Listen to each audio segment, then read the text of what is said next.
All right. What do you do on a consistent basis to grow yourself?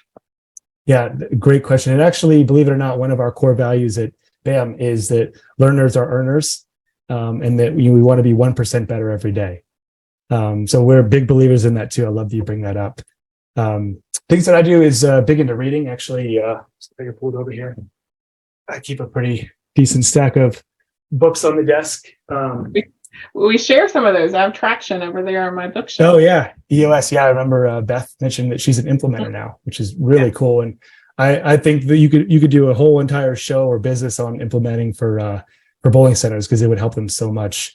But yeah, I'd say reading and I just consuming materials about the industry as well. The podcast that I do is, selfishly, I mean, for everybody, it helps get the information out, but selfishly, I learned so much just from talking to proprietors.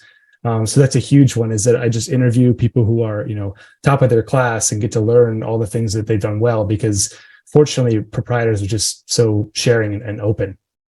So they're just happy to teach. Like we said, most centers are the only one in town, so they're not competing directly with anybody. So they just want to help.